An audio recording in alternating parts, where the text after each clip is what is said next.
눈이 있는데도 우리가 그게 잘 안 돼요, 체질이. 그래서 오늘 이렇게 축복을 하는 찬양으로 시작해 봤는데요.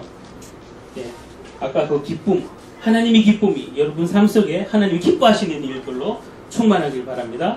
그리고 평화, 하나님은 평강의 왕이신데 우리가 하나님을 믿는다면서도 평강을 못 누리잖아요. 평화를 못 누리잖아요. 그래서 하나님의 평강이 여러분 삶에 충만하기를 하나님이 원하세요. 예, 그래서 이 찬양처럼 한 주간에도 누리시는 참 삶이 되기를 소망합니다.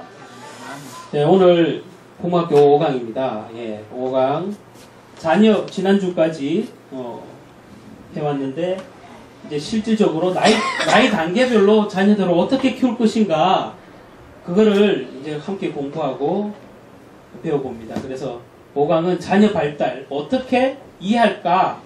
예, 0세에서 6세까지 오늘은 내일 다음 강의는 6강의는 7세에서 이제 13세까지 이렇게 나눠서 이렇게 나이별로 조금 단계별로 배워볼까 합니다. 예, 오늘은 0세부터 태영아죠. 태영아부터 요아부까지 예, 말씀으로 자녀를 기르는 그런 방법을 배워봅니다. 예, 태아기는 0세, 뭐 태중에 있을 때부터 불신자도 태교를 하잖아요. 그래서 믿음의 신앙을 가진 부모님이 가장 해야 될 것, 뱃속에 있을 때부터 가졌을 때부터 기도해야죠. 당연히 평상시에도 물론 기도하지만 뱃속에 아이가 정말 장애를 갖지 않도록 부모님이 스스로 하나님의 그 태의 열매, 희업을 주신 것을 감사함으로 받고 미리 준비하는 그런 단계죠. 그래서 태아기의 뱃속에서 있을 때부터 생명에 대한 소중함과 모든 자녀를 향한 하나님의 섭리를 경외하는 마음을 가져야 합니다. 예.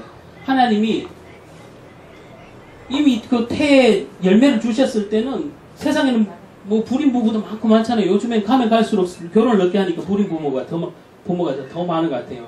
그 뭐 안 겪어본 사람들은 모른다 할 정도로 고통도 심하고 경제적인 어려움도 심하답니다. 근데 우리 하나님의 자녀들은, 부모님들은 생명을 주신 것을 무엇보다 하나님께 감사하고 하나님의 섭리를 경외하는 마음으로 자녀를 위해서 뱃속에서부터 뱃속의 태아를 사랑하고 기도로 보호하고 품어야 합니다. 그래서 이렇게 부모님들이 실질적으로 태영아 부모님들이 기도할 때 하나님 저에게 잉태의 복을 주심을 감사합니다. 이렇게 기도하고 아기야 엄마 아빠는 너를 환영한단다 이렇게 마음속에 아기에게도 이렇게 기도하는 것. 이런 것들이 실질적으로 필요해요. 그래서 스스로 우리가 구원을 받는 것도 하나님을 주로 시인하고 그리스도를 영접함으로 구원을 받듯이 우리가 뱃속의 태아들도 마음으로 하지만 입으로 시인하는 것 필요합니다. 그래서 부모님들이 기도할 때 아기야 엄마 아빠는 너를 환영한단다.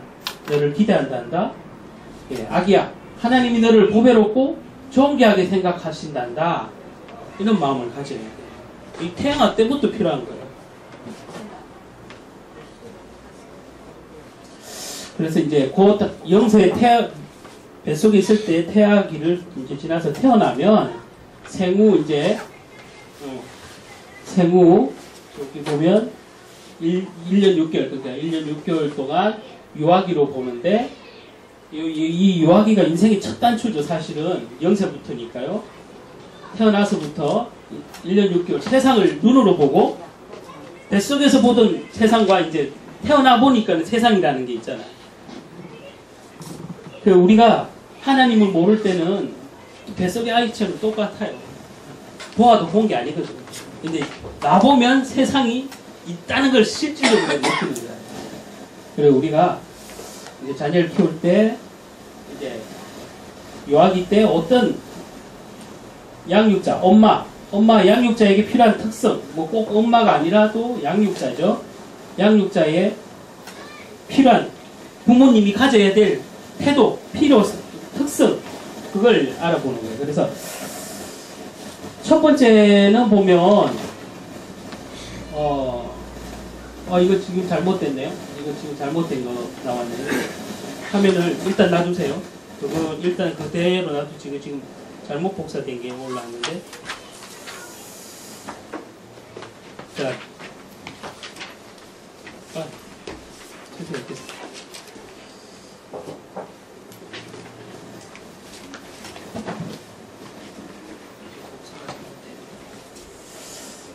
그럼 제가 짧게 적을게요. 이걸 조금 알아야 되는데 사실 지금 복사가 희한하게 돼갖고 알아야 되는데 첫 번째는 안정감입니다. 혹시 적으실 분 있으면 첫 번째는 뭐냐면 안정감입니다. 안전하고 안정입니다. 안전하고 안정. 부모님이 자녀에게 어떤 걸 심어줘야 되냐면 첫 번째는 안전하다는 것과 내가 안전을 위해서 안정을 되찾는 안정감이 필요해요. 양육자 태도가. 그리고 두 번째는 예측 가능한 걸 아이에게 심어줘야 돼요. 미래가 불안하다고 느끼면 안 되잖아요. 아이가 그러면은 부모로부터 떨어지는 걸 굉장히 싫어해요. 그래서 예측 가능한 행동을 해야 돼요. 부모님이. 그러니까 늘 똑같아야 돼요. 이게 일관성하고 똑같아요. 그래서 세 번째, 일관성이에요. 일관성. 부모님의 양육 태도가 항상 같아야 돼요. 이랬다 저랬다 하면 안 돼요. 아이가 헷갈리기 때문에. 그리고 네 번째는 훈계에도 알려드렸지만 부모 주시는 뭐예요? 이거 두 번은 뭐예요? 예측 가능한 제가 제 앞에 글씨를 빼먹었네요. 예측 가능한 행동을 하셔야 돼요. 그리고 다섯 번째는 부모님이 자녀에게 발달에 도움이 되기 위해서 자극하는, 이게 긍정적인 자극이죠. 자극하는 부모님이 되셔야 돼요. 자극하는. 뭐 애를 막 성질을 돋우는 게 아니라 발달에 도움되는 반응을 해주는. 그러니까 이걸 자극은 긍정적 곧 자극과 반응이에요. 같은 말이에요. 반응해주는 엄마가 양육자가 돼야 돼요. 아이는 막 뭘 하고 엄마한테 재롱 피우는데 아무 관심 없어. 아 그래? 뭐 이런 태도는 아이가 절대 안 자라요. 언어도 안 자라고 행동도 안 자라고 이 지혜도 안 자라 아이가. 그래서 부모님이 반드시 반응을 해주는 부모님이 되셔야 돼요. 어떠한 놀이를 하든지. 이 인생의 가장 첫 단추잖아요. 이때 성공하지 못하면 그 다음에 이제 조금 3세 되면 자기가 이제 드러나기 때문에 그때는 또 나름대로 물론 대처 방법이 있습니다만은 이때 1년 6개월 태어나서부터 1년 6개월 안에는 이런 것들이 부모님의 행동을 통해서 이루어져야 돼요. 그리고 부모님이 아이의 반응한다는 것은 곧 민감한 거죠. 부모님이 민감해야 돼요. 부모님이 민감. 이게 양육자가 민감해야 되는 거예요. 양육자의 태도를 얘기하는 거예요. 그래서 너무 묻으면 아이가 뭐 아픈지 뭔지 몰라요. 뭐 예전엔 그래 다 키웠다고 이런 말로 변명할지 몰라도 아이의 어떤 행동과 아이의 그 말의 행동 양식을 봤을 때 얘가 지금 뭐 상황이 어떻구나, 얘가 지금 똥이 마렵구나, 오줌이 마렵구나 알아채야 돼요. 이 부모가 이걸 민감하게 모르면 안 되죠. 우리가 자녀를 양육한다는 게 우리에게 주셨기 때문에 우리가 자녀에게 그래서 민감하고 공감해야 돼요. 똑같아요. 사실 같은 말이에요. 자극을 하고 반응을 해주고 부모님이 아이와 공감을 해줘야 돼요. 공감을. 아이는 막 재롱 피우는데 나는 뭐 아무 관심 없으면 안 됩니다. 그게. 그리고 9번째는 달래주는. 이건 다 달래주죠. 아기 때는 뭐 잘했든지 잘못했든지 달래주죠. 네. 이 달래주는 것도 지나치면 안 되지만 이때는 양육자의 태도로서 중요한 행동 중에 하나라는 거. 그리고 아이가 실수를 했어도 용납해주는 태도가 필요해요. 아이가 실수했어도 용납해줘야 돼요. 아이니까 실수하잖아요. 어른도 실수하는데요. 아이니까 더욱더 이때는 사실 훈계의 개념이 뭐라 하는 게 아니에요. 무조건 아이를 격려해야 돼요. 애기잖아요. 완전 애기잖아요. 1년 6개월까지. 이때 자꾸 벌써부터 어릴 때부터 뭘 하는 그 속에 자라면 아무것도 얘가 하기 싫어요. 왜냐하면 자기 임의대로 3세까지는 자기가 이제 드러나기 시작하는데 자기가 뭘 했을 때 부모로부터 혼날 걸 미리 겁내기 때문에 두렵기 때문에 뭘 시도를 안 해 이제. 애기지만 안 해요. 그래서 1년 6개월 동안 이렇게 나이에 맞춰서 좀 양육이 필요합니다. 그래서 이때의 가장 중요한 발달 과제, 이게 심리 상담학에서 이제 발달 과제가 나오는데, 이때 기본적인 신뢰와 부모님에게 기본적인 신뢰를 배우는 그런 식이에요. 아주 어리지만 사실 이때 배워요. 부모님이 신뢰할 만한 존재라는 것을 이때 배운다니까. 이게 크면 똑같이 가정의 교육 그대로 우리가 신앙 안에서도 하나님을 신뢰하는 걸 배우듯이 부모님을 신뢰하는 걸 이때 배운다니까요. 그래서 엄마, 양육자로부터 받는 신뢰는 세상이 안전하고 시종일관하고 예측이 가능하고 흥미진진하고 친절한 곳이라는 긍정적인 이미지를 갖게 합니다. 예, 부모님을 신뢰하면 아이가 이렇게 긍정적인 세상은 안전하고 세상을 그거는 크면서 세상이 험난한데 애기한테 세상이 험난하다 이럴 거예요? 아니잖아요. 애기한테는 부모를 믿게끔 해야 되는데 그 부모의 그 기본 신뢰라는 게 아이에게는 세상은 안전한 곳이구나. 부모님은 항상 나를 지켜주는구나. 그렇게 되는 거예요. 그리고 엄마가 나한테 친절을 하듯이 세상은 이렇게 친절하는구나. 이렇게 긍정적인 이미지를 갖다. 그러니까 기본 신뢰라는 것은 희망, hope 이렇게 되어 있는데 뭐 영어로는 소망이라고 부르고 hope. 기본 부모에 대한 신뢰는 부모가 자식에게 희망을 갖듯이 자식에게 희망을 주는 일이에요. 그래서 이 발달 과제 중에 이때가 가장 중요하죠. 부모님을 부모님으로 여기는 가장 중요한 시기단 말이에요. 그런데 이제 이때는 부모님들도 모성애, 부성애가 생기죠. 아이를 낳고 모성애, 부성애가 생기면서 이제 애착이라는 이게 집착이 포함되면은 나쁘지만 애착이라는 게 생기죠. 사랑하는 마음이 애착이니까 애착이란 엄마 또는 양육자에게 특별하게 매달리는 감정이나 친밀감의 감정을 얘기하는 거예요. 근데 애착이 잘 형성된 아이는 심리적으로 안전하고 안정감을 지지 이렇게 돼 있는데 왜냐하면 애착이 집착이 되는 순간 아이는 부모님으로부터 분리되는 걸 싫어하죠. 요즘에는 부모님들이 부덕불 이렇게 맞벌이 하는 어릴 때부터 하잖아요. 근데 이때 아기 때 젖먹일 때 지금 잘 관계가 아까 말한 그 기본적인 신뢰가 잘 생성이 돼야 돼요. 요때 아기가 안 되면 엄마랑 맞벌이 때문에 부모님으로부터 떨어질 때 분리장애가 생겨요. 여기 나오지만 나중에 분리장애를 오히려 막을 수 있다. 이게 이제 애착이 잘 형성된 아이는 분리장애가 안 생기는데 이때 잘 안 하면 아이가 부모님과 떨어질 수밖에 없는 환경에 왔을 때 분리장애가 생긴다니까. 왜냐하면 애가 불안하니까. 부모님이 존재라는 게 없는 자체가 불안하거든요. 뭘 잘 먹이고 주변에 아무리 잘해줘도 부모님이 내 시야에서 없다는 자체가 불안하기 때문에 아이가 분리장애를 겪어요. 이런 애들이 심한 애들 있잖아요. 요즘에 되게 또 맞벌이를 하시니까 이것 갖고 고민을 많이 하시는데 이때 잘 하셔야 돼요. 1년 6개월, 0세부터 1년 6개월 이 사이에 부모님과의 관계, 그 기본 신뢰를 잘 가져야 되는 거예요.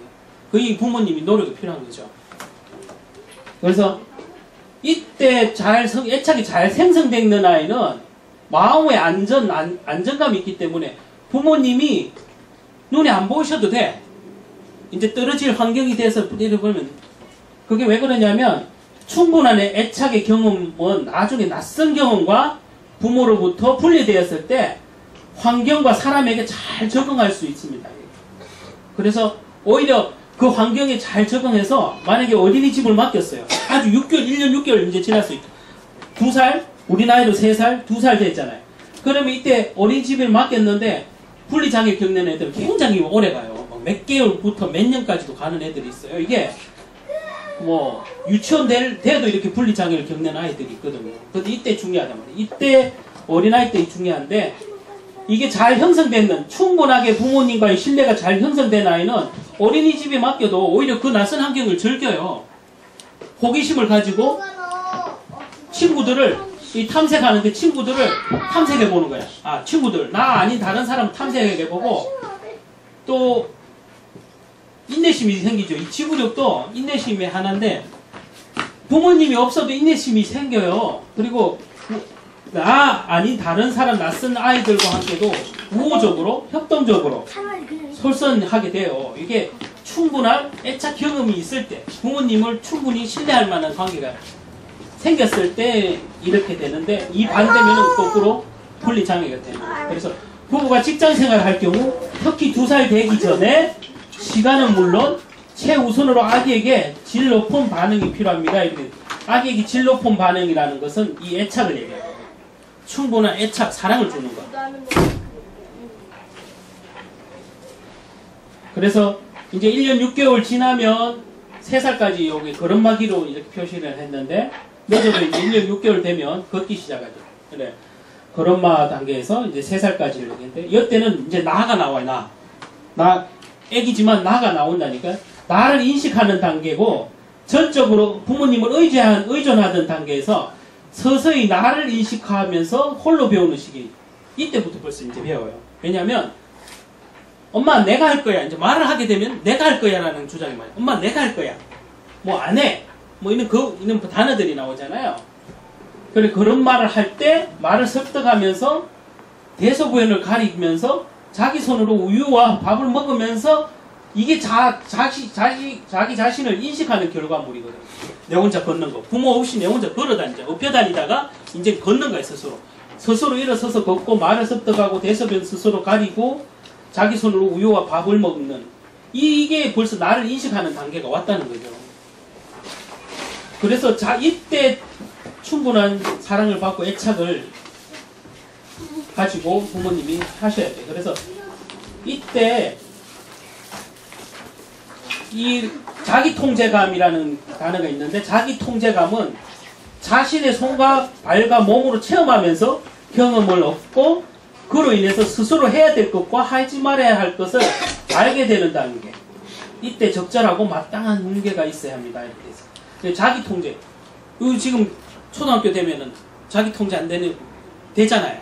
이게 되게 보면 어릴 때 자기통제를 못 배워서 그래요. 충분히. 이게 자기통제가 안 되는 것은 자신의 손과 발로 몸으로 하는 모든 행동을 억압받았거나 제한을 받았기 때문이거든요. 이게 가르치는 거랑 억압하는 거는 다른데 부모님으로부터 이 자기 스스로 통제감이 잘 안 되는 자율성으로 이렇게 자기 통제가 잘 안 되는 사람은 아기 때부터 자기 몸과 손과 발로 하는 모든 행동을 자유롭게 못하게 돼서 그래요. 그래서 이게 크면 클수록 스스로 통제가 안 돼요. 자기 감정의 통제도 안 되고 자기 행위의 통제도 안 되는 거예요. 그러니까 이때가 1년 6개월, 3개월, 3살 사이가 요걸 배우는 시기거든요. 요걸. 자기 스스로 해야 될 것과 말아야 될 것. 이를 부딪히면서 실제 해보면서 실수하면서 이때 알게 되는 시기다. 그래서 제한과 질서, 자유의지의 허용을 통해서 스스로 통제하는 능력을 획득하는 중요한 시기입니다. 예. 이때 제한을 가르치고 질서를 배워요. 사실은 어린이집 일찍 보낼수록 사실은 배우게 되죠. 왜냐하면 나 아닌 다른 애들과 생각하니까. 그래서 이때 해야 될 것, 제한, 하지마, 선생님으로부터 가르침을 받을 때 하지마, 해야 될 것, 안 해야 될 것 구분을 하게 되고 질서를 배우고 또 내가 자유롭게 표현할 수 있는 나를 아까도 말했지만 내가 할 거야 이렇게 주장을 할 나이가 말을 하게 되면 그런 시기가 되는 거죠. 그래서 이때 발달 과제의 중요한 그 포인트는 자율성. 그리고 이 자율성이 반대로 없으면 아이가 수치와 자기 의심을 가져요. 그래 이 시기에는 자율성이 가장 중요한 발달 과제인데 자율성이란 스스로 무언가를 잘 해낼 수 있는 의지잖아요. 근데 영어로 will. 그리고 이 자율성 안에는 자신감이 있거든. 자신감. 그래서 스스로 할 수 있어. 엄마 나 스스로 할 수 있어요. 이 소리 하잖아요. 엄마 내가 할래요. 이 말을 하게 되면 이제 엄마 내가 할 거야. 아니면 뭐 물건을 내 거야 이렇게 할 때란 말이에요. 내 거야 이렇게 할 때는 이 내 거에 대한 책임을 질 나이가 이제 이때부터 배우는 거예요. 내 것 내가 하는 것에 대한 책임을 지는 실수를 통해서 배우는 거예요.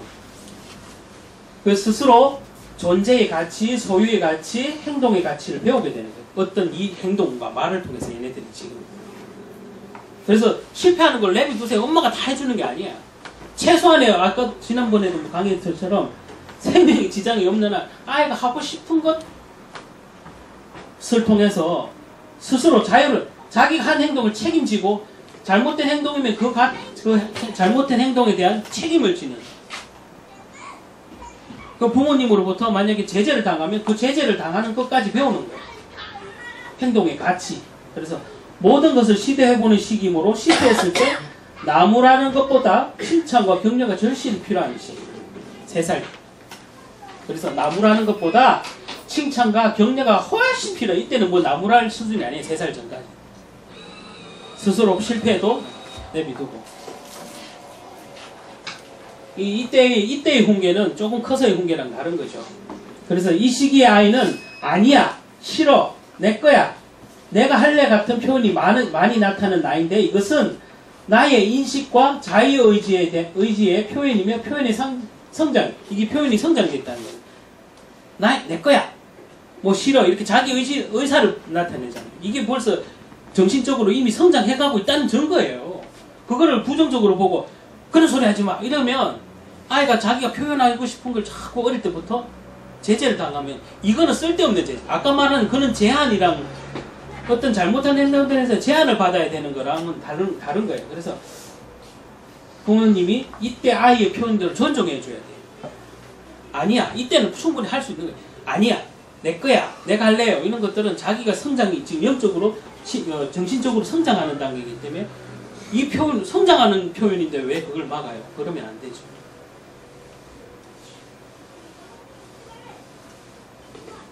그래서 자율성의 속성은 자율성을 얻지 못하면 수치와 자기의심을 생겨요. 그래서 자기의심이라는 거는 이게 애기지만 3살이지만 내가 부모로부터 인정을 못 받는 걸 느껴요. 3살이라도 느낀다니까.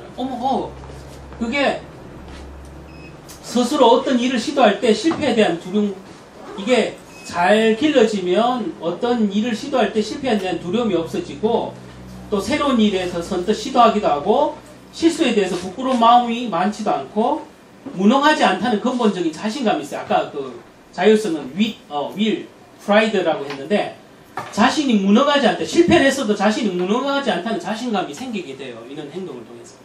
그리고 자기 의견이나 주장을 표현이 자유롭고 어떤 결정을 내리는 것이 너무 어렵지 않고 다른 사람이 나를 어떻게 생각할까에 대한 두려움도 적고 자기 일을 혼자서 알아서 처리하는 편이에요. 이렇게 어린아이가 이 자율성이 있는 아이는 요렇게 자란다는 거죠. 그래서 자신이 한 일에 대해서 이거 훨씬 못하나요? 후회와 의심이 많지 않습니다. 그래서 자신이 선택했는 것에 대한 책임이 있기 때문에 후회를 그다지 안 해요. 아, 내가 다음에 더 잘해야지.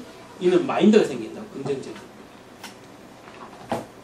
그리고 이제 이게 제일 중요한 건데, 신뢰성의 가장 포인트는 이 약간 어려운 말일 것 같은데, 대상 향상성이라고 돼 있어요. 이거 이제 대상 연속성이라고 표현을 하는데, 이게 이게 신앙적으로도 딱 맞아요. 우리가 하나님이 늘 계신다. 언제나 계신다. 항존성이라고 해요. 항존성. 언제나 존재하고 계신다. 하나님이 믿는 자들과 함께 언제나 함께 계시잖아요.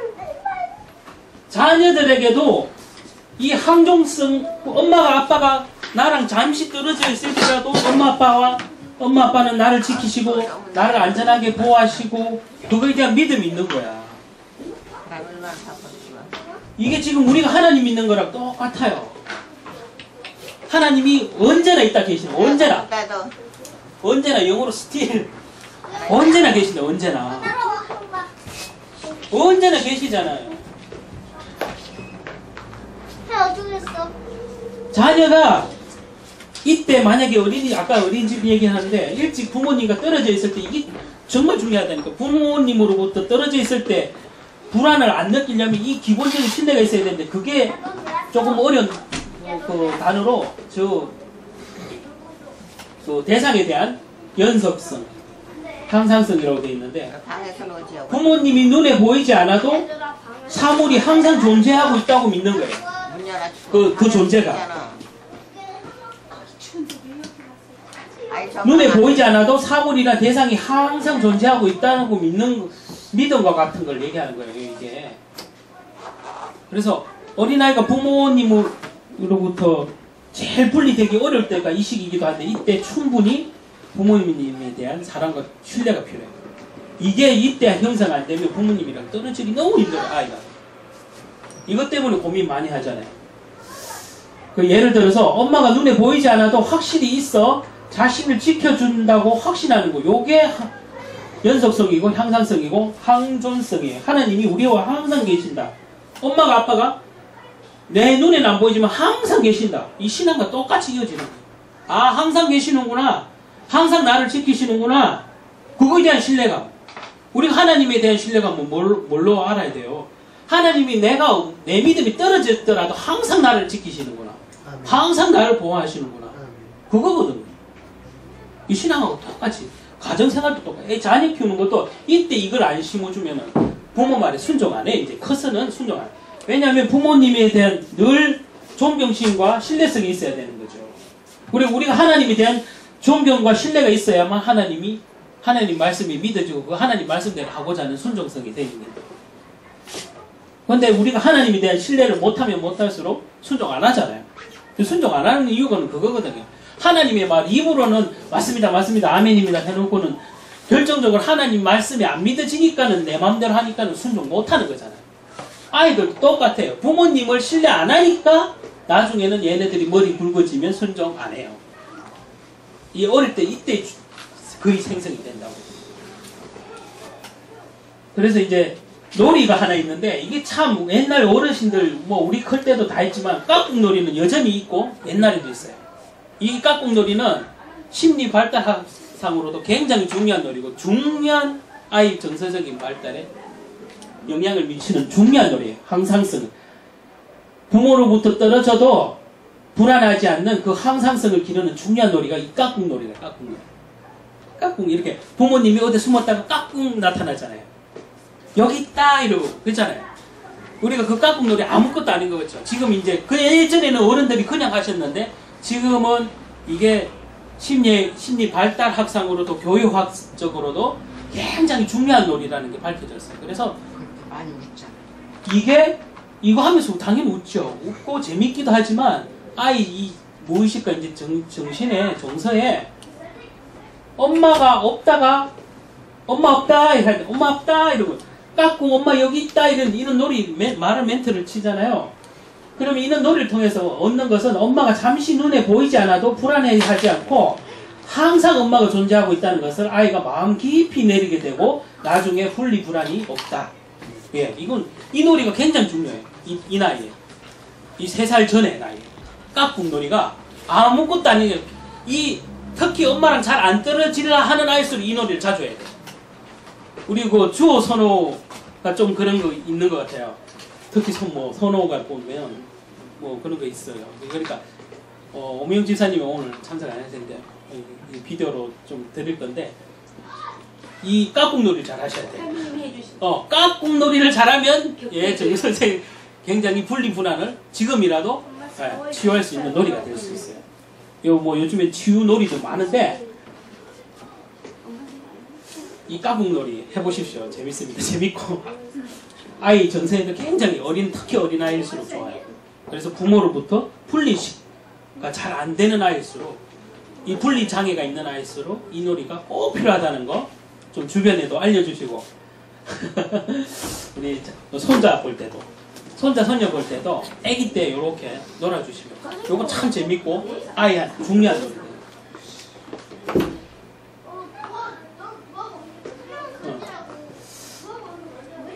이거는 여기까지. 자, 그리고 이제 다른 거는 제가 이제 칠판에 좀 인쇄를 해야 되겠네요. 그래서 이때 이제 오늘은 6세까지만 해서 다음 주는 이제 7세부터 할 건데요. 이제 중고등부, 다음 주는 거기까지 중고등부까지 할 건데 오늘은 6세까지만 했어요. 6세에 이렇게 해야 되겠다 하는 것들 했습니다. 빨리 닦을까요? 예? 빨리 닦고. 좀 묻히세요. 자, 근데 우리가 행복한 아이를 다 되기를 원하죠. 근데 행복한 아이로 기르려면 먼저 부모님이 행복한 부모님이 되면 돼요. 아주 답은 간단해요. 그리고 건강한 아이로 키우고 싶잖아요. 그러면 부모님이 건강한 부모님이 되면 돼요. 부모가 맨날 아픈데 아이가 그렇게 자라는 우리 부모님 맨날 아픈 그런 모습 보면서 아이도 아파요. 자, 아이 보고 신앙 좋아지길 바라죠. 해놓은 거 있는 또 이런 거 가지고. 기도 잘하는 아이 원하죠. 잘하는 기도 잘하는 아이가 되고 키우고 싶으면 부모님이 먼저 기도하시면 돼. 항상 부모님이 먼저라는 거. 가정교육은 딴 게 없어요. 항상 부모님이. 내 아이가 기도 잘하는 아이로 키우고 싶다면 내 부모님이 먼저 솔선해서 기도하는 부모님이 되시면 돼요. 아이가 육신적으로 건강했으면 좋겠다. 나는 막 병이 너무 많고. 부모님이 지금이라도 안 늦었으니 운동하시고 본인 몸 잘 챙기시고 본인이 건강한 부모님이 되면 자식도 그거 보고 배워요. 부모님이 안 움직이니까 자식도 안 움직이니까 비만 돼. 뭐 먹는 것만 하니까 그렇죠. 이게 막 뭐 여러 가지 다 비유할 수 있잖아요. 만약에 뭐 줄 성수를 잘하는 아이로 키우고 싶다 그러면 부모님이 줄 성수 잘하면 돼. 그러면 그때부터 배워요. 아이들. 딴 게 없다니까. 야, 나는 불행하더라도 너는 행복해라. 아니요. 부모님이 행복해야 돼. 예. 부모님이 지금이라도 안 늦었으니 내가 정말 행복해져야 되겠다. 말씀으로 행복해져야 되겠다. 내가 행복한 부모님이 돼서 얘한테 행복감을 아이에게 전해줘야 되겠다. 부모님이 불행한데 자녀가 무슨 행복해지겠어요? 부모님이 불행한데? 아니에요. 모든 출발, 우리 신앙적으로도 모든 출발은 나로부터 시작됩니다. 나가 아닌 건 없어요. 제자 삼는 거요? 밖에 돌아다니지 말고 나부터 제자 되면 돼요. 아멘. 뭐 딴 거 없다니까요. 무슨 막 쫓아다녀요. 그건 뭐 진짜 잘 못 깨달아요. 깊이 못 깨달은 거예요. 무슨 제자 찾는다고 밖으로 돌아다녀요. 교회 안에서 찾으시고 교회 안에서도 없다면 나라는 걸 사실 알아야 돼. 나. 하나님이 찾으시는 제자가 내가 되겠다고 선포를 하시는 거예요. 딴 게 필요 없는 거예요. 나로부터 시작해요. 복의 근원도 아브라함으로부터 시작되지. 아브라함이 저는 됐습니다. 그럼 내 손자부터 할게요. 이런 게 안 왔어요. 아브라함도 아브라함 자신부터 자신이 복의 근원이 된 거예요. 아멘. 그거는 겸손이 아니에요. 항상 신앙도 나로부터. 말씀 들을 때 어느 집회 가면 이 소리 제일 많이 듣죠. 어디 집회 훈련 갔다 오면 교회 와서 제일 많이 듣는 소리가 야 어떤 집사님이 저 집회 가서 말씀 들었으면 좋겠네. 저 권사님이 저 말씀 들었.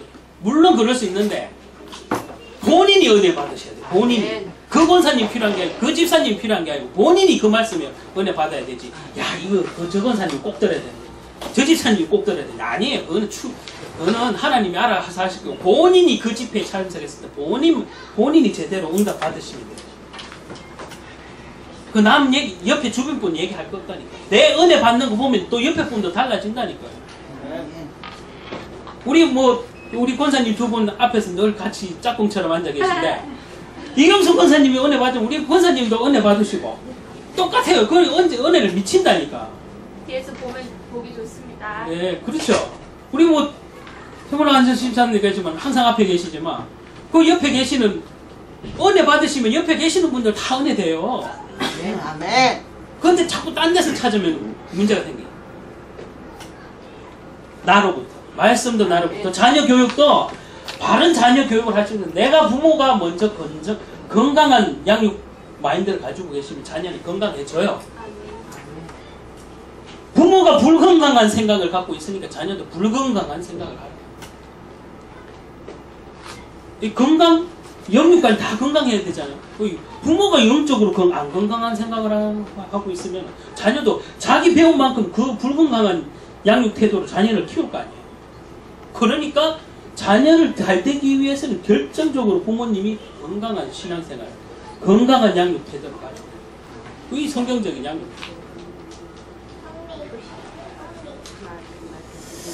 이제 이게 우리가 아이들한테 이제 0세부터 6세까지 배웠는데 아이들에게 이렇게 뭐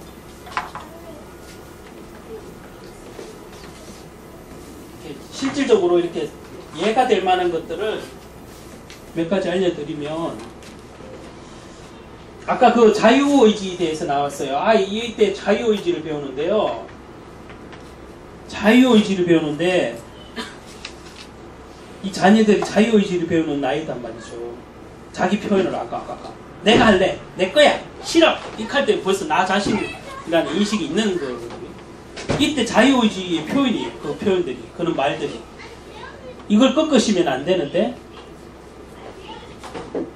하나님이 우리 피조물, 특히 인간을 로봇처럼 안 만들었다는 것. 그게 자유의지예요. 우리를 로봇처럼 하나님 우리를 너무 사랑하셔서 로봇처럼 우리를 만드셔서 모든 사람이 구원을 받기 원한 것 같으면 로봇처럼 만들면 되지. 그러면 모든 사람이 100% 구원 받을 거 아니야.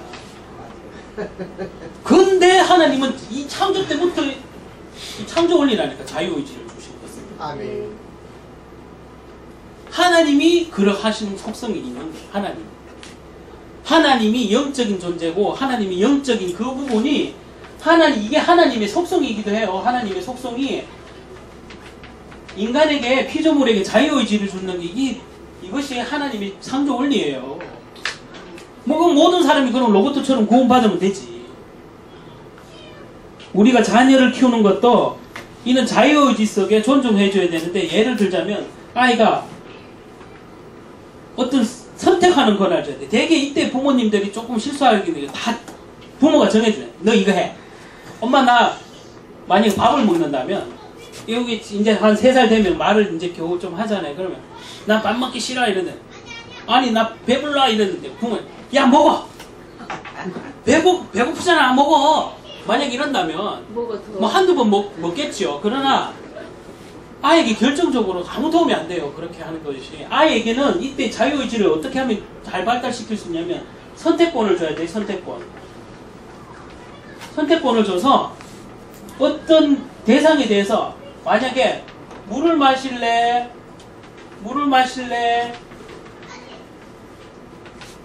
우유를 마실래? 이렇게 선택권을 주세요. 이 선택권도 이때 선택하는 것들이 아기 때부터 배워된다니까, 훈련된다니까. 이렇게 하나하나 생활을 이렇게 선택권을 주면 아이 스스로 자유의지도 가지지만 스스로 제한을 배워요. 내가 이거 해서 될 것, 안 해야 될 것 스스로 배운다니까요. 이 자유의지를 주면 막 사는 것 같지만 절대 안 그래. 우리 인간에게도 자유의지를 주어서 안 좋은 해악된 부분도 있지만 그것 때문에 하나님이 우리에게 구원을 허락하신 거예요. 우리에게 구원을 로봇처럼 하지 않고 우리가 진심으로 하나님을 주로 영접하길 원하시는 것처럼 똑같아요. 하나님 우리를 진심으로 자기를 예수 그리스도를 주라 시인하는 자를 구원하시는 것처럼 자유의지 속에 그 자유의지 존중하는 그것이 하나님이 우리를 구원을 베푼 거야. 똑같은 거야. 우리 중심을 보시는 하나님, 우리 그 진심성을 보시는 하나님. 내가 선택했을 때 내가 악을 택했을 것인가 선을 택할 것인가. 이 모든 아이한테 이 교육을 할 때도 선택권을 주는 게 자유의지를 길러주는 방법이고 이 자유의지 속에서 아이의 진실성 이거를 배우는 거예요. 아무것도 아닌 것 같지만은 이는 아기 때 이는 행동들이 다 배우는 거예요. 근데 부모님이 잘못하면 다 정해주잖아요. 야 아까 말해 네가 배 먹어라. 아까 뭐 저도 이렇게 많이 보게 되는데 만약에 애기인데 애기가 안 입으려고 그러잖아요. 애기는 어른보다 기본적으로 체온이 높기도 하고 그러면 지금 겨울인데 옷을 입으면 막 겹겹이 쌓이고 싶잖아요. 부모님이 추울까봐. 근데 아이가 싫다면 이렇게 그냥 냅두세요. 엄마 나 더워요. 안 입어도 돼요. 뭐 이렇게 할 수 있어요. 근데 나가면 추워. 무슨 소리야? 뭐 이럴 거 아니야. 입어도 뭐 이럴 거 아니야. 근데 아이가 춥다 안 춥다 하면 안 추운 거 그냥 그 인정하고 내려주세요. 그런 거 갖고 말 실험할 게 없다니까. 부모님은 엉뚱한 데서 힘을 소비하고 이 영적으로 소비를 하는 거야. 그런 거는 그 아이에게 선택을 주는 거야. 그리고 쥐가 싫다고 하면 싫은 결과물을 책임지게. 자, 내가 아니 안 춥다 그래갖고 나갔는데 추워. 그러면 다음에는 있겠죠. 얘네들도 그 경험을 통해서 배우는 거죠.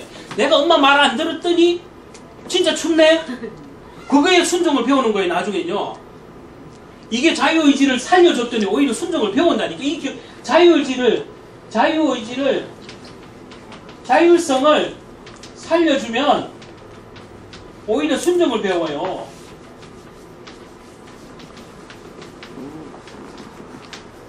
이게 망할 것 같지만 아예 자율성을 살려주면 순종을 배운다니까요. 아까 방금 들은 그대로예요. 나는 안 추운데 엄마 나는 그냥 옷 안 입고 나가도 돼요 했다가 나갔는데 너무 추워. 그 다음에 또 외출할 때 야 너도 오늘도 입지 마 이러면 아니에요 오늘은 입을 거예요 이럴 거 아니야. 그렇지 않나. 이게 바로 순종이에요. 이게 부모님 열안 받고 바로 순종하게 돼요. 순종을 된다니까요. 이 부모님이 되게 막 정해놓으니까 그래. 본인이 막 아이한테 그 모든 의사를 선택을 할 수 없도록 부모님이 다 정해줘서 그래. 오히려 그 자유의지를 존중하고 자율성을 살려주면 오히려 순종을 배운다니까. 아 내가 역시 엄마 말을 들어야지. 이렇게 이 체험적으로 얘네들이 배운다니까. 아 엄마 말 들어야지. 아빠 말 들어야지. 할머니 말 들어야지. 이렇게 실패를 경험해야 얘네들이 배운다니까.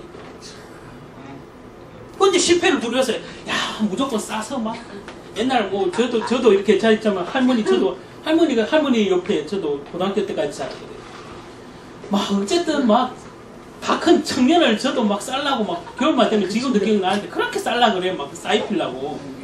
저는 멋이 나는 막 진짜 그 티 한 자국 입고도 밖에 겨울에 돌아다녔는데 그래요. 그냥 부모 마음은 알겠는데 아니에요.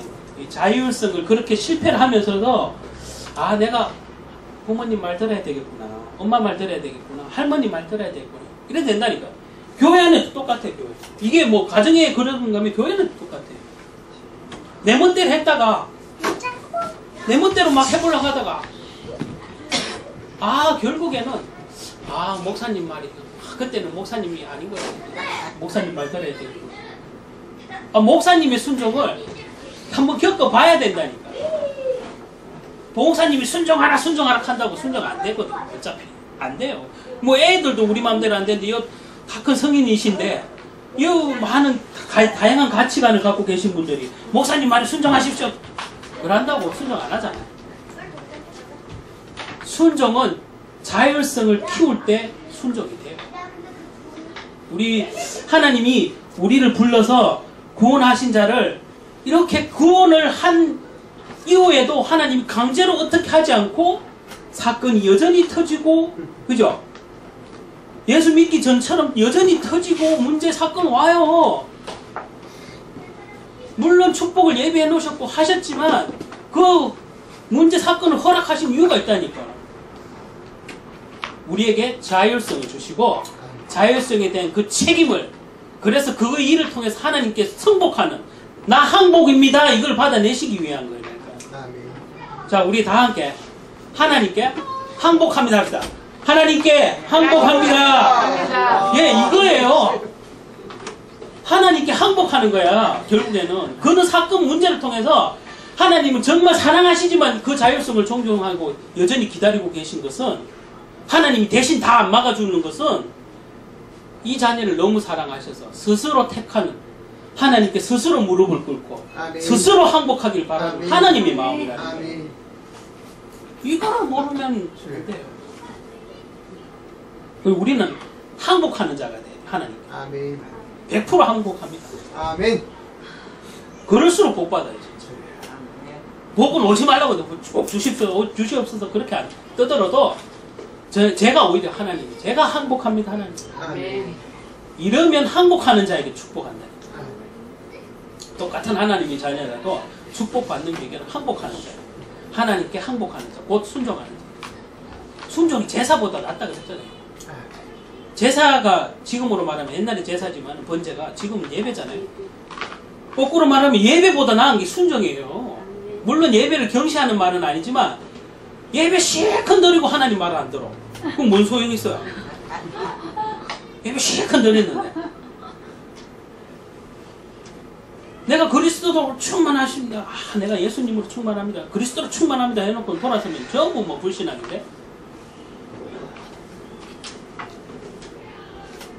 그 술에 취하면 어떤 소리를 하고 나쁜 짓을 하지만 성령이 취하면 하나님 축복받을 수밖에 없어요. 아멘. 성령이 취하셔야지. 아멘. 이게 지금 연말인데 전부 막 이렇게 송년회 가면 혹시 술 하나님 오늘은 용서하십시오 하면서 이렇게 할 줄 모르시겠지만 성령이 취하시기 바랍니다. 아멘. 성령이 취하셔야 돼요. 성령이 취하면 바르게 가지 말라 그래도 바르게 가요. 하나님 인도하시니까. 아멘. 내가 만들어가는 길은 힘들지만 하나님 인도하시는 건 그냥 따라가는 거예요. 아멘. 그래서 우리가 한 주간에도 성령 충만을 받아서 자녀들을 기르고 아멘. 성령 충만을 받아서 정말 하나님께 항복하는 자가 되시길 바랍니다. 아멘. 그래서 아이에게 이렇게 선택권을 주는 것은 자율성을 주는 아주 중요한 교육 방법이다. 그리고 마지막은 이제 한 가지를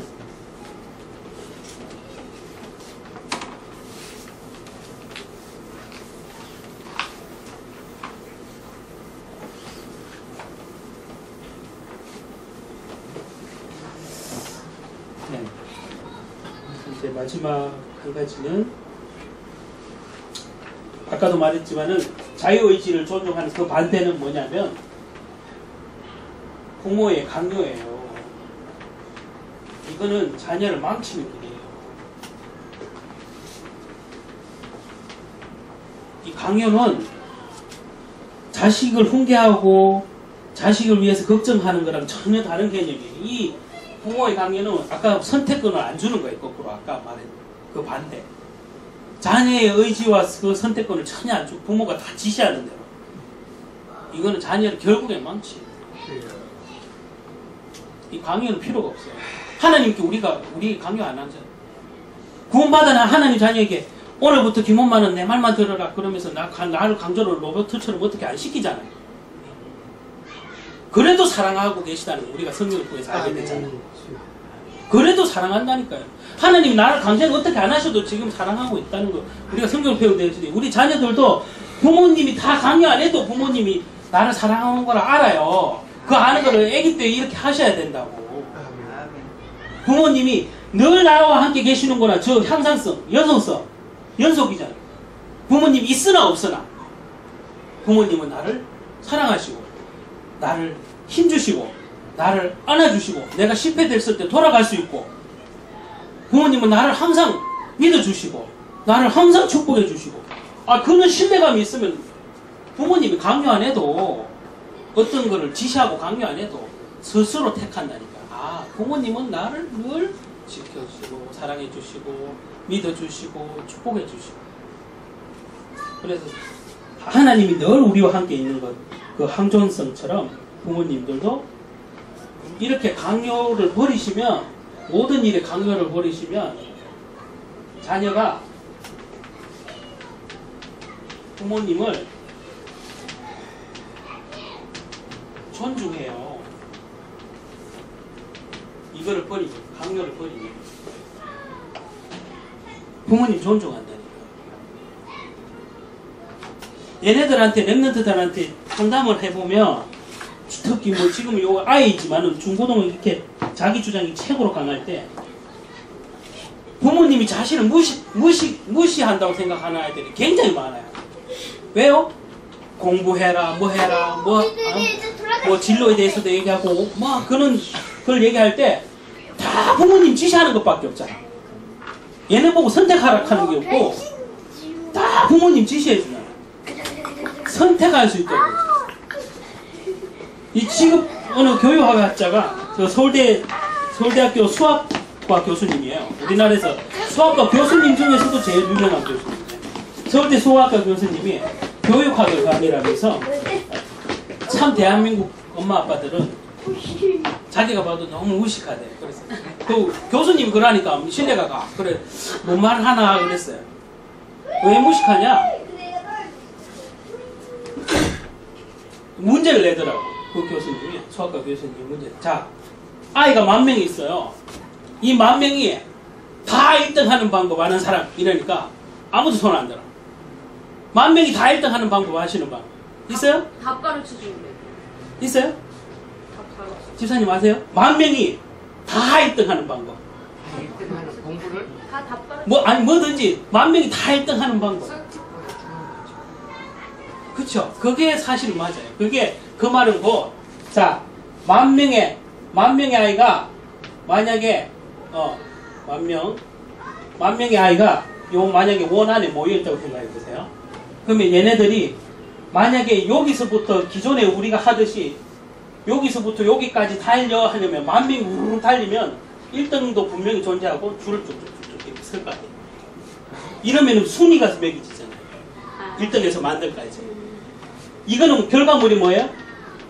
한쪽으로 가라는 이명령밖에 없어서 그래요. 근데 자 10,000명이 다 모였죠? 각자 흩어져라 이러면 다 가죠. 만군데로 가죠. 만군데로 가면 누가 1등이에요? 다 자기가 1등이야. 이렇게 교육을 가르쳐야 된다. 이 교육의 목표는 이렇게 가르쳐야 된다는 거죠. 각자 자기 선택권에서 자기가 잘하고자 하고 싶어하고 즐기고 그런 것들을 각자 가다 보면 자기 분야에서 각자가 자기가 다 1등이야. 그런데 왜 우리나라는 한 줄로 설악해가지고 저쪽 목표를 향해서 한쪽으로만 가라고 이렇게 명령을 하는 거야. 이게 우리나라의 교육의 큰 문제잖아요. 유대인 교육은 이 반대다. 각자가 하나님 안에서 각자의 달란트를 하나님 위해서 어떻게 영광 돌릴 것인가. 유대인들도 그리스도를 모르지만 이렇게 교육한다니까. 각자의 달란트를 존중하고 각자의 달란트를 통해서 하나님의 일을 어떻게 할 것인가를 고민하잖아요. 유대인들은 적어도.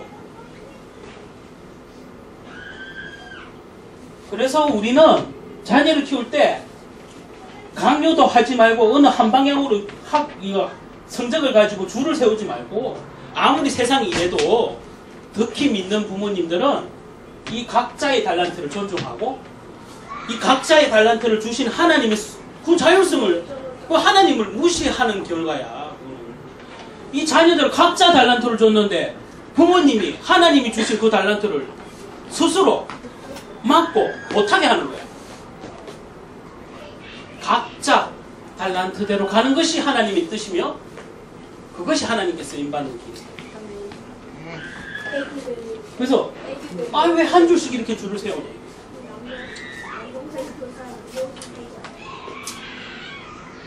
그리고 우리 자녀들이 이렇게 기성세대의 부모님으로부터 개인성과 자유의지를 존중을 못 받다 보니까 여러 가지 지금 사회적인 청소년 문제가 생기는 거예요. 사실은 이 청소년 문제가 아기 때 있는 여러 가지, 아까도 있는 얘기도 나왔지만 부모 신뢰 안 하지, 부모 안 믿지, 부모 존중 안 하지, 부모 말을 진짜 개떡으로 여기는 이유는 그거예요. 아기 때부터 저렇게 켜. 그런 결과물로 청소년 되면 이제 성적 때문에 스트레스 받아서 이렇게 된다니까요. 사회 제도도 이렇지. 그럼 부모님, 믿는 부모님이 어떻게 해야 돼요?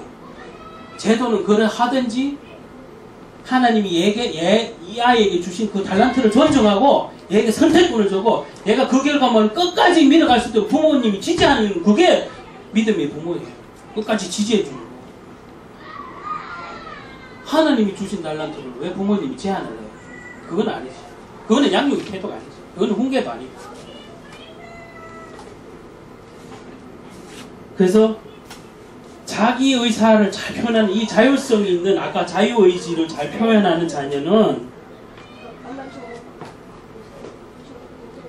나중에 정말로 정의로운 아이가 돼요. 예를 들자면 아니라고 말할 수 있을 때 아니라고 표현하는 아이. 그리고 남자는 다 아니라 그래도 그때 예스를 할 수 있는 아이. 옛날에 그런 광고도 나왔잖아요. 그런 책도 나오고. 남들이 다 아니라고 할 때 예스 할 수 있는 아이. 그리고 남들이 다 맞습니다라고 할 때 아니라고도 말할 수 있는 아이. 그런 아이로 길러야 돼요. 자, 세상이 다 부정해도 나는 그 부정을 안 합니다.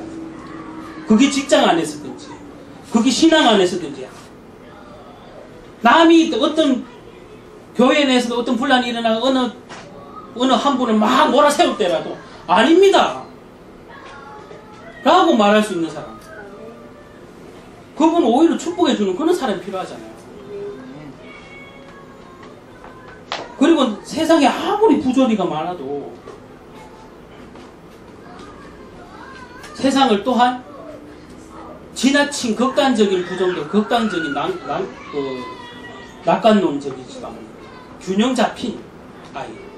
제가 말하는 이 요지는 균형 잡힌 아이예요. 생각이 영적으로 분별이 딱 되어져서 균형 잡힌 아이, 균형. 우리가 영적으로도 균형이 없으면 이단으로 가요. 사이비로 가요. 그 사람들이 못 배워서 그러겠어요? 신천지에도 박사, 석박사 다 있어요. 신천지라고 뭐 석박사 없을 줄 알아요? 대학 교수도 있고, 과학자도 있고, 의사도 있고. 근데 그 사람들이 왜 그거 가 있을까요? 영적인 분별력이 없어요. 이 지금 아이 때 이 분별력 얘기하잖아요, 지금. 분별력 있는 아이로, 균형 있는 감각 있는 아이로 키우려면, 예, 아니요. 이거를 어릴 때부터 있는 훈련을 통해서 자유의지를 존중해주고, 스스로 제안을 하고, 스스로 책임을 지고, 이 훈련들이 다 예스, 아니요, 이거를 분별할 수 있는 아이. 그래서 자기가 하나님 앞에서도 예, 한 것은 반드시 본인이 하고만은, 하나님께 아멘 한 것은 본인이 해야만. 그거는 사명감이 있는 아이가 길러진다니까. 지금 어른 다 돼서 이제서 막 하니까 좀 사실 어려운 부분이 많아요. 왜냐면 내 체질이 더 많으니까.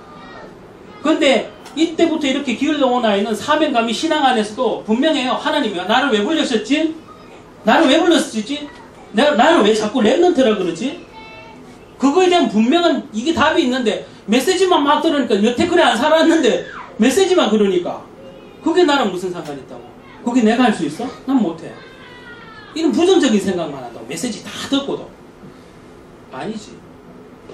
하나님이 너를 이 땅에 왜 있게 했냐부터를 어릴 때부터 배우면 저절로 사명감 가진다니까. 이 신앙 안에서 하나님 나를 왜 불러셨지? 나를 왜 이 땅에, 내가 우리 부모님이라는 분 앞에서 왜 태어났지? 요셉도 똑같잖아요. 내가 비록 노예로 팔려간 부모님으로부터 충분한 사랑, 물론 아버지 사랑받아. 그건 어떠한 상황이 와도 아버지는 늘 날 위로하시고 나를 지키시고 나에게 힘주시고 나를 보호하시며, 그는 마인드로 자라왔잖아요. 요셉이 그러니까 아버지가 육신의 아버지가 없을 때도 그 아버지에 대한 신뢰감을, 사랑을 충분히 받기 때문에 형제로부터 고난을 받고, 노예로 팔려가도 아까 말한 그 항존성, 연속성 있기 때문에 자기가 외롭지 않아요. 노예로 팔려가서도 안 외로웠다니까. 육신의 아버지도 계시고 영의 아버지도 계시잖아요. 이 항존성을 확실히 알아는 거야, 요셉이 여러 인물 중에 이 항존성, 항상 계신다. 하나님은 항상 계신다는 걸 알고 있었던 거야. 그러니까 안 외롭지. 힘들어도 안 외로워. 아까 그날 그때 이 노래도 나오지만, 나는 외로워도 외롭지 않아. 표현할 수 있는 것은 하나님이 항상 계신다는 걸 알고 있죠. 우리 자녀들도 부모님이랑 떨어져서 독립할 나이가 돼도 항상 부모님은 나를 믿으시고 축복하시고 나를 기다려주시고 나를 사랑하시고, 그거를 떨어져 있어도 늘 생각하고 신뢰한다면 부모님하고 떨어져 있어도 아무 문제 없어요. 왜 외로워요? 왜 외로워서 자살하고 왜 힘들어서 자살해요? 내가 혹시 실패하더라도 나를 기쁘게 안아줄 수 있고 나를 기쁘게 위로할 수 있는 부모님이 계신데 떨어져 있다고 자살합니까? 아니에요. 그건 100% 사단 역사예요, 진짜. 이 항존성을 어릴 때부터 배운 아이는 반드시 하나님이 축복하실 수밖에 없어요.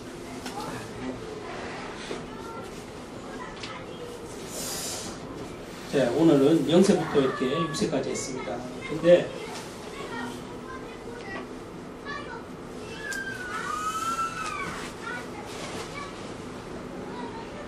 영세부터 이때는 정말 부모님의 권위에 대해서 순종하는 중요한 시기고, 가정의 질서를 이렇게 배우고 가르치는 시기예요. 그래서 아이들에게 이렇게 자율성, 자유의지를 존중하면서도 아이들에게 제한을 가르치고 질서를 가르치고, 이것이 곧 신앙과 이어져서 하나님이 늘 우리를 지키시고 도우시고 보호하신다는 그건 항존성을 배우는 중요한 시기다. 그리고 인격 형성의 첫 단추죠. 사실 뭐 한마디로 또 다른 표현을 하면 인격 형성의 아주 인성과 인격 형성의 첫 단추를 끼는 거잖아요. 첫 단추 잘못 끼면 오래 힘들잖아요. 우리가 옷을 입을 때도 첫 단추 잘못 껴놓고 중간부터 아무리 뭐 잘 해도 삐딱하잖아요.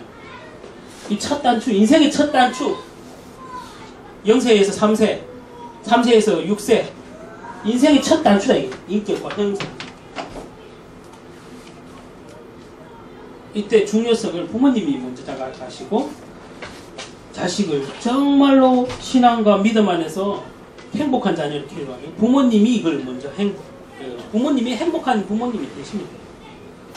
믿음도 부모님이 믿음 있는 행동하시고 믿음의 말을 하시고 믿음 있는 부모님이 되시면 자녀도 믿음을 따라와요. 그 이삭이 보면 대표적이잖아요. 아버지가 누렸던 것 자식이 누리잖아요. 정말 누리는. 그래서 뭐 지난 건요일에도 우리 목사님이 제가 말씀하셨지만 첫 때라서 항상 힘든 거거든요. 이 믿음의 첫 때는 항상 힘든 거예요. 그런데 가면 갈수록 하나님의 축복은 정말 따라온다는 거예요. 그래서 피 터지게 싸우는 것은 사실은 첫 때죠. 믿음을 불신자 가정에서 처음으로 믿는 이 가정, 사단이 가장 공격하고 또 가장 사단이 이 자녀들을 공격하고. 그런데 이거를 믿음으로 이기셔야 돼요. 이 성경적인 교육을 통해서 이기셔야 돼요. 그렇습니다. 하나님은 늘 우리와 함께 계신다는 것, 오늘 이 말씀 또 마음에 새기고, 우리 부모님들이 먼저 이 은혜를 받아야 되겠다 그런 생각을 하고 있습니다. 그리고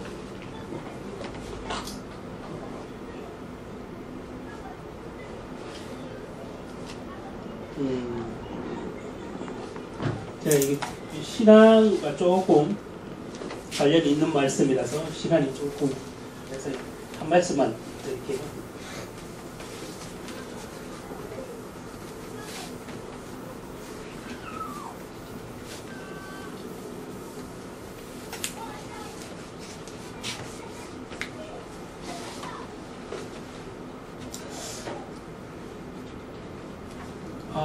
있는 신문 목사님도 하신 것 같은데, 자,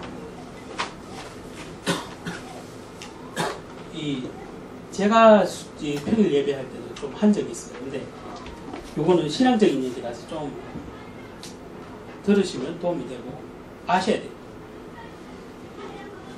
행동, 자, 행위로 구원을 받습니까? 아니죠. 분명히 행위로 구원 받는 건 아니에요. 근데 야고보서에 보면 행하지 않으면 그 자체가 죽은 믿음이야. 그런 표현이에요. 그러면 성경에서 그러면 이 말 다르고 저 말 다른데 뭐지? 분명히 아셔야 돼요. 누가 물어봐도 이렇게 답변하실 수 있어야 돼요. 우리 스스로 그거에 대한 확신이 있어요. 자, 그 말은 서로 다른 말이 아니에요. 사실 두 말이 바울이 한 말이랑 야고보가 한 말이랑 다른 말이 아니라고.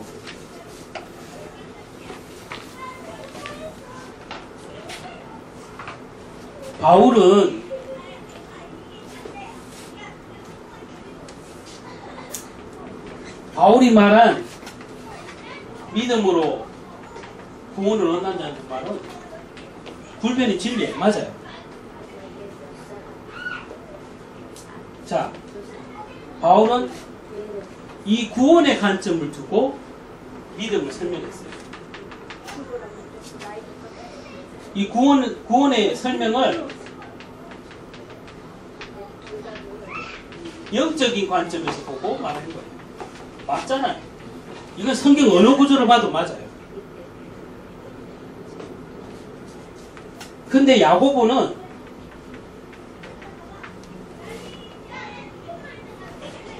이 행위를 구원받는 조건으로 말한 게 아니라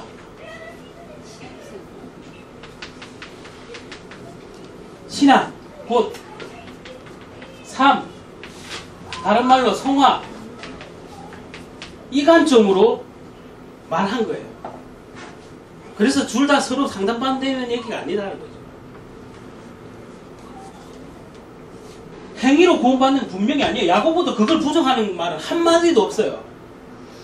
행위로 구원받는 말이 없어요. 야고보도. 그런데 이거 야고보서에 보면 이 행위를 왜 굉장히 강조했냐면 자칭 이 당시에 교회 안에서 어떤 무리가 생성됐냐 하면 지난번에도 제가 평일날 얘기했죠.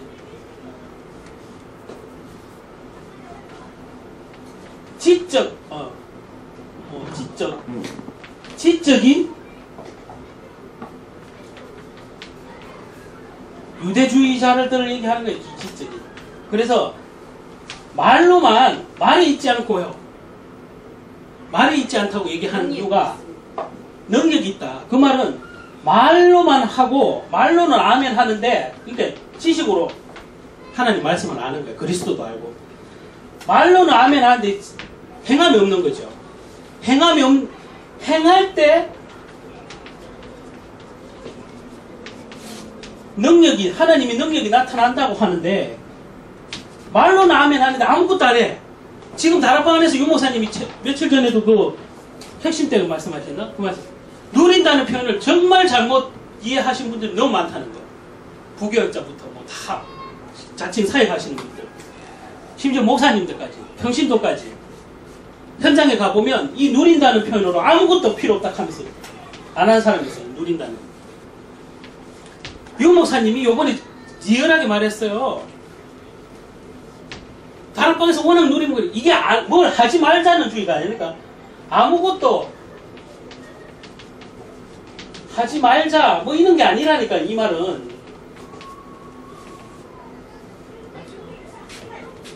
유목사님이 이걸 얘기를 하면서 누림은 하나님의 말씀대로 내 믿음의 행위를 할 때 하나님의 능력이 나타난다 이거예요. 이게 누림이에요. 이게 자체를 누림이라 그러는데 우리는 누림을 아무것도 안 해요. 제가 여기서 떨어져 나간 박바울 선교사님 메시지를 다 들었잖아요. 혹시 아실려나요? 박바울 선교사님이 다락방 안에서 그렇게 그 센세이션 그러니까 바람을 일으킬 수 있었던 것 이 누림을 잘못 설명했는데 여기 다 휩쓸린 거예요. 아무것도 하지 마. 훈련도 필요 없어. 다 필요 없어. 아무것도 필요 없어. 교회도 필요 없어. 전도운동도 필요 없어. 캠프도 필요 없어. 다 필요 없어. 왜요? 은혜만 받으면 된다는 표현이었어요. 물론 맞아요. 근데 그 사람이 뭐를 잘못했어요? 이 누림을 잘못했어요. 아무것도 하지. 그러면 제가 그런 분들에게 제가 그 메시지 들으면서 아멘 하는 사람들에게 교제를 해줄 때 자, 살고 죽음이 하나님 앞에 있어요. 생사가 하나님 앞에 있다고 해서 하나님이 갖고 있다고 해서 내가 오늘부터 숨 쉬지 말아야지 그러는 거랑 똑같다니까. 필요 없어. 하나님이 내 생명을 주관하시고 하나님이 알아하시고 난 그러니까 지금부터 숨 안 쉬려고. 숨 쉬지 마시면 어떻게 됩니까? 그 자리에서 죽습니다. 자, 이 춤을 아십니까? 아니고 생사화복을 다 주관하시지만 그 하나님이 나를 통해서 일하시기를 원하신다는 거 왜 모르지? 그 생사를 주관하신다고 나 그거 아무것도 안 해야 되겠네. 아니에요. 그러면은 딴 것까지 정인되려는 표현도 왜 있어요 성경에? 하나님 다 하면 되지. 딴 것까지 뭐 하려 정인? 내가 직접 정인되게 내가 하겠다. 그 전도의 미련한 방법으로 이 말을 못 알아들은 거예요. 결국에는 하나님이 전지전능하고 다 할 수 있지만 왜 사람을 통해서 먼저 믿는 자를 통해서 하셨어요? 그 사명을 깨닫는 자에게 능력을 주겠다고 하는 거예요. 그 사명을 깨닫는 자에게 그 깨달아서 실천하는 자에게 주는 거예요. 그때 하나님의 능력이 나타났어요. 이 야고보가 서가 강조하는 건 그거예요. 구원이, 영적인 구원이 행위로 되는 건 아니지만 하나님의 능력은 내가 믿음의 행위를 할 때 결코 나타난다. 이게. 아멘. 아무것도 필요 없다니. 유 목사님이 그러셨냐? 돈 필요 없습니까? IUTC 지려면 돈 필요하잖아요. 솔직히 그냥 맨입으로 됩니까? 믿음의 결단을 한 사람들이 행위를 통해서 결국에는 하나님의 일들이 능력이 채워진다니까요. 자, 어제 제가 뭐 이렇게 우리 이경수 목사님 잠깐 교전했는데 어떤 방향이 주님께 눈에 뭐 다락방에서도 뭐 나는 메시지만 하나님께 합한 자가 되면 다 열려요. 아멘. 안 합한 자, 내 생각대로 안 합한 짓을 자꾸 하니까 그런 거야.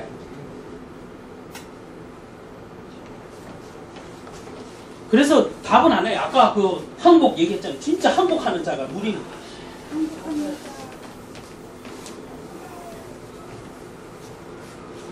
그래서 항복하는 자, 나로 가득 차 있는 거를 항복해서 다 밖으로 막 다 던졌다. 바울처럼 계속 다 던지면 하나님이 나에게 하나님의 용어도 다 능력과 체험을 다 채워준다니까. 아멘. 아멘. 나를 안 비우니까 하나님이 들어올 게 없어. 아멘. 나를 안 비우니까. 나를 비워야 하나님의 능력이 들어오지. 근데 그걸 싫어하는 분들이 많아. 나를 안 비우니까 그래, 나를. 그래서 이때도 바로 하나님이 우리에게 자유의지를 주는 거예요. 증거가 분명하다니까. 로봇처럼 다 비우라 하면 되는데 스스로 사건과 문제를 통해서 비우기를 원하신다니까. 비우기를 원하시는 분이 계신 거예요. 우리의 선택권을 주신 거야. 네가 비울래 안 비울래? 유모사님 말대로 네가 터질래 안 터질래 얘기하는 거야. 터질래 안 터질래. 그냥 봐줘. 그냥 비우면 하나님의 능력과 이게 성령이 역사하신다니까. 나를 자꾸 안 비우내니까 우리가 뭐 다락방에서도 이렇게 의자를 얘기하지만 여전히 구원받았어도 주님이 여 안에 있지 않고 주님이 발톱에 때만큼 있잖아요. 이러니까 그래요. 생각나면 뭐 도와달라 할 때 설거지 할 때 내가 요즘에 제일 심각해서 뭐 설거지 하는 예수님이야. 자기들 사고치고 인도는 안 받고 멋대로 해놓고 주님 도와주세요. 그때다. 뭐 사업하기 전에도 제가 믿음 신앙생활 하시는 분들 다른 교단에도 사업하기 전에 하나님께 안 물어요. 자기 마음대로 이거 하면 잘 될 것 같고 주변에 자기 지식 믿고 자기 세상 지식 믿고 해놓고는 안 되니까 그때서야 불러갖고 목사님 저를 위해서 40일 기도 좀 해주세요. 금식 기도 좀 해주세요. 이런다니까. 뭐 주님이 설거지하는 사람입니까? 주님이 물론 우리를 섬기러 오셨다고 하지만 근본적으로 우리의 주인이 있잖아요. 아멘. 주님이 무슨 내 뒤처럼 닦거냐 설거지하는 사람이에요. 내가 주님의 종이 되는 거예요. 아멘. 답은 간단한데 그게 쉽지 않은 것은 우리가 체질이 그리고 우리의 죄성이 여전히 남아서 우리를 그러는 거예요. 그래서 어쨌든 축복을 받으시려면 답은 뭐 이미 성경에도 다 있고 우리 메시지 속에 다 있어요. 근데 이게 사실 안 돼. 나를 비우면 내 것 다 드러내면 이 불교에서 말하는 거하고는 좀 다른 게 불교는 자기 연극 모르고 주인이 누군지 모르고 다 비우니까 오히려 사단이 역사하지만 우리는 주님이시기 때문에 우리를 비울수록 주님으로 충만해지는 거예요. 아멘. 그렇잖아요. 안 비워서 그래요. 안 비워서. 우리도 비워야 되는데 뭘로요? 불교에서 말하는 그 비우라는 의미하고 달라요.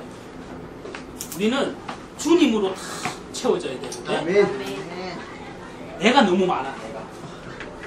내가 너무 누누이 얘기했지만 목사님도 말씀하셨지만 누누이 내가 너무 많기 때문에 응답 안 하고 내가 그래서 두 주인을 섬길 수 없어. 하나님은 질투의 하나님이죠. 두 주인을 섬길 수 없어. 아멘. 그래놓고 복받길 바라지 말라. 자, 야고보서 1장 7절 한번 찾아보고 이제 마칩니다. 야고보서 1장 7절 8절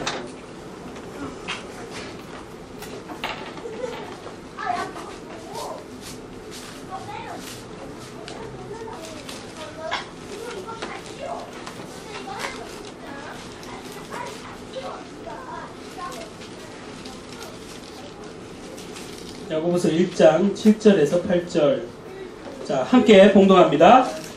이런 사람은 무엇이든지 주께 얻기를 생각하지 말라. 두 마음을 품어 모든 일에 정함이 없는 자로다. 아멘. 예. 이런 사람은 무엇이든지 주께 얻지 말라. 어떤 사람요? 두 마음을 품는 사람. 얻지 말라. 기도해도 허공에 메아리다. 두 마음을 품는 자. 질투해야 하는 인생. 야고보서 1장 7절에서 8절. 자, 두 마음을 품지 말라. 주께 얻기를 생각하지도 말라. 이거.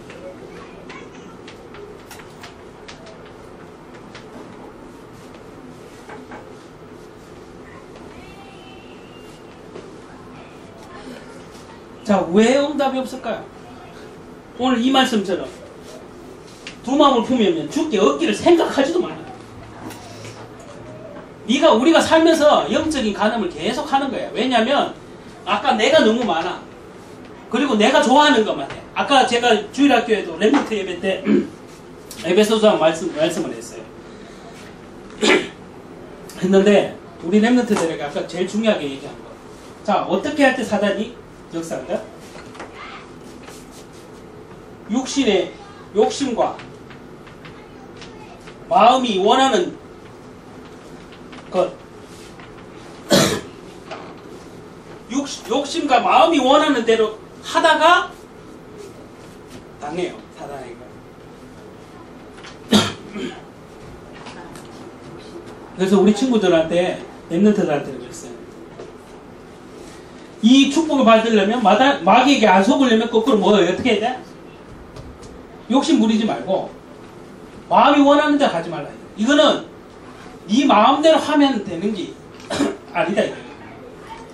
자, 부모님이, 그래서 제가 순종을 가르치는 거예요. 지금 랩런트들에게 부모님에게 왜 순종을 해야 되는지를 가르치는 거야. 우리가 하나님께도 순종해야 되는 이유가 있는 거잖아요. 그분은 우리를 지으셨다면서요. 고백은 그래 하는데 우리가 순종 안 하잖아요. 자, 애들이 보기에도 우리 부모님은 나를 만드시고 나를 낳게 해주신 부모님이다. 이거에 대한 존경심이 없는데 무슨 부모님을 기쁘시게 하는 일을 하겠냐고. 안 하지.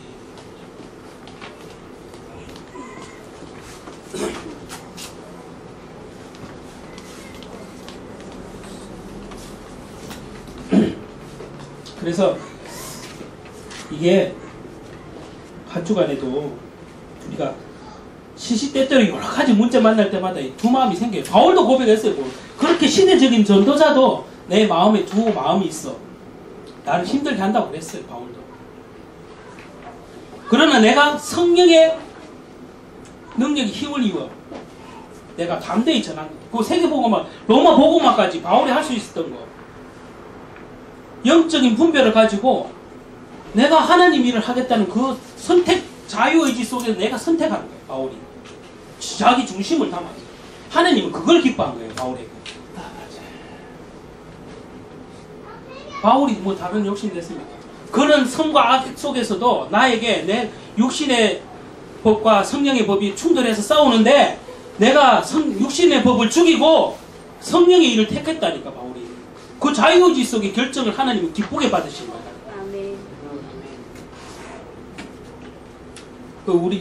비록 우리에게 하나님이 자율성을 주었지만 우리가 정말 은혜 받은 자로서 살려면, 축복 받으려면 하나님이 원하시는, 하나님이 기뻐하실 수밖에 없는. 그는 성령의 법을 택해야 돼. 아멘. 우리 자녀들도 율법으로 키우는 게 아니라 은혜의 법으로 키운다. 은혜.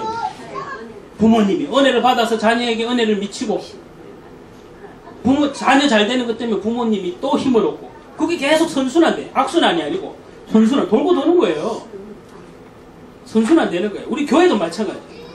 누구 때문에 안 되고, 누구 부분 때문에 안 되고, 뭐 이런 거 다 버리고 내가 갱신해서 내가 축복받고 내가 은혜로 하면 다 미쳐요. 이게 돈다니까요. 서로 은혜를 끼치고 다 돈다니까. 제자도 저부터 제자 돼요. 오늘도 여태 기도를 그렇게 뭐 이렇게 다른 사람을 위해서 기도를 했다면 어느 제가 지난번에 말씀드렸지만 야 어떻게 이 초등학생 보고 야 너 니네 집에 기도 제목이 뭐야 이랬더니 그래 자녀가 오죽하면 우리 집의 기도 제목은 저래요 이랬어요. 왜 부모님이 하도 말을 안 들으니까 우리 집의 기도 제목은 너야 너 아우 저거 이랬다는 거야. 그러니까 축복의 소리를 듣는 게 아니라 엄마로부터 그런 걸 쭉 듣고 자라니까 우리 집 기도 제목이 오직 자기래. 그래 악순 안 된다고. 제 말은 자녀에게 그런 잔소리를 100번 해봐야 부모에게 아무 영향가가 없고 내에게도 좋은 영향이 은혜가. 자녀에게 내가 너 때문에 못 살아 너희가 기도 제목이야 이렇게 하지 마시고 조용히 설사 그 자녀가 문제가 많아서 기도가 될지라도 우리 가정의 기도 제목이 어쩌기 걔 하나야. 그 말이 안 되지. 그렇게 자녀를 오히려 저주하는 말은 절대 동의 안 돼. 우리 가정의 기도 제목은 그 임마누엘이죠. 임마누엘. 우리 가족의 기도 제목은 그냥 각 가정의 기도 제목은 임마누엘. 하나님 우리와 함께 항존성, 항상성 그거 누리면 돼요. 지훈아, 지금 아까 그 찬양 한 곡 하면서 마치겠습니다. 자, 서로 축복하면서 마치겠습니다. 아까 배운 그 찬양을 한번 함께 축복하면서 마치도록 합니다. 할렐루야. 우리 하나님께 다시 한번 큰 영광의 박수를 드리겠습니다. 박수 보내주시다.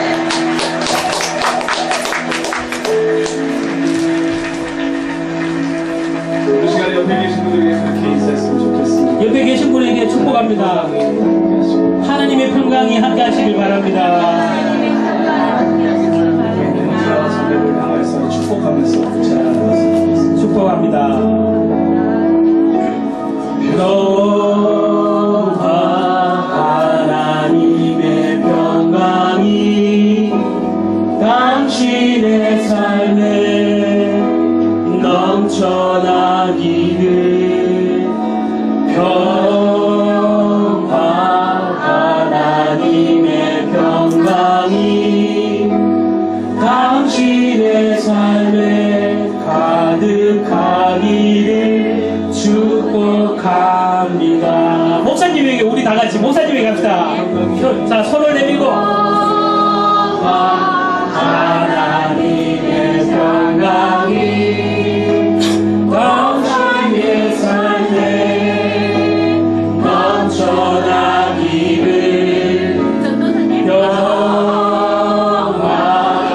하나님의 평강이 당신의 삶에 가득하기를 축복합니다. 자, 우리 한번 권사님을 위해서, 정권사님을 위해서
우리 전사님, 여기 또 전사님, 우리 어머님, 코치님, 요 하시고, 전도사님 마지막으로 끝내시면 합니다. 찬양 사역자 생각에. 아, 그 다음 세 번째는 랩노트 하죠. 네, 랩런트 할까요? 네, 알겠습니다. 랩런트. 우리의 미래. 맨 처음에 권사님 저기 이 이경수 권사님, 그다음에 또 이성분 코치님 일어나세요. 권사님 일어나세요. 권사님 일어나세요. 우리 봐. 권사님 삶에 넘쳐나기를. 아멘. 평화 하나님의 평강이 권사님 삶에 가득하기를 축복합니다. 우리 어머니 어머니 앉아 계신데. 일어나시래. 권사님 일어나시래. 평강이 뒤에 보세요.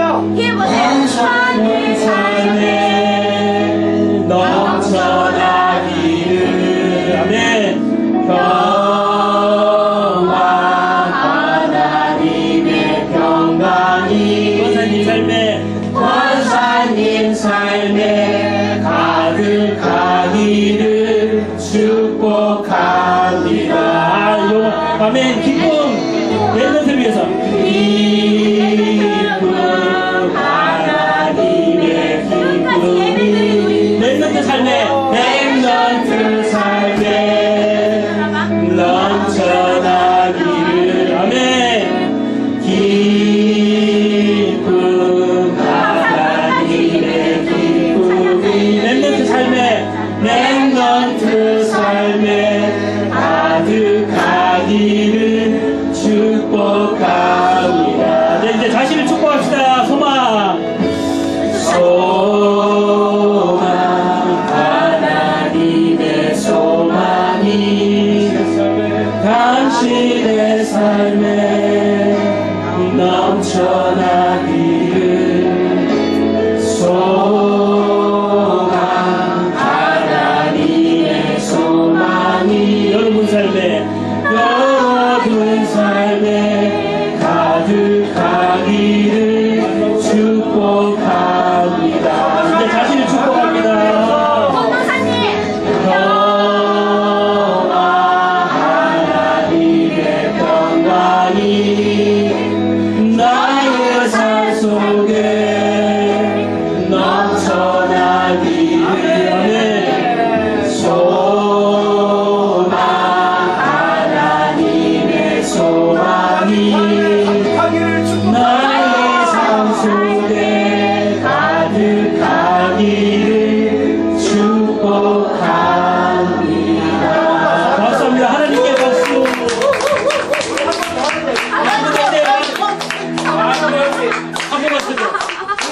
형제. 지은 형제. 한 번 더. 아이고 앵콜이 많네 오늘. 다음에 하죠. 다음에. 할게 해. 너무 좋네. 너무 좋아. 그럼 사모님도 해야 돼. 조민 사모님하고 다른 사모님. 아는 데마다 이렇게 금지어된 참 연약한데 이렇게 몇십 살이면 해야 되는 거. 우리 지은한테를 위해서 축복합시다. 지훈이를 위해서 지금 얘기 사람 중에서도 막 소송하다고 이 어린 나이에 주님 부르심 받았다고. 평화 하나님의 평강이 지훈이 삶 속에 넘쳐나기를. 아멘. 평화 하나님의 평강이 지훈이의 삶 속에 넘득하기를 축복합니다. 우리 사모님. 아이고 사모님 어디가 목사님 사모님.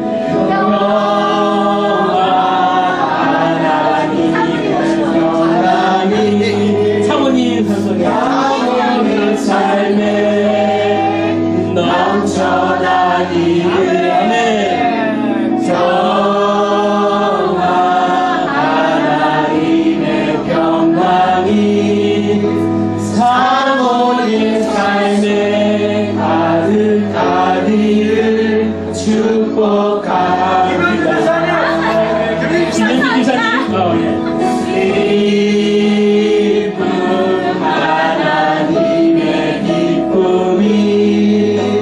세상의 삶에 넘쳐나기를. 아멘.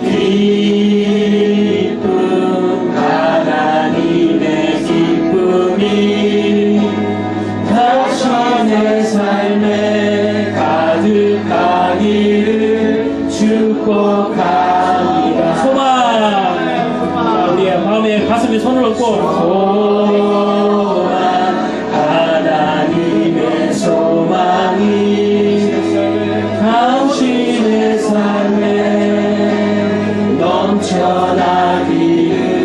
소망, 하나님의 소망이 여러분 삶 속에 당신의 삶에 가득하기를 축복합니다. 예, 자신을 위해서 축복합니다. 평화, 하나님의 평강이 나의 삶 속에 넘쳐나기를. 아멘. 소망, 하나님의 소망이 나의 삶 속에 가득하기를 축복합니다. 아멘. 박수 한번 주세요. 축복합니다. 감사합니다. 아버지 감사합니다. 목사님 축도. 축도 받으시고 가셔야지. 말씀 다 듣고 목사님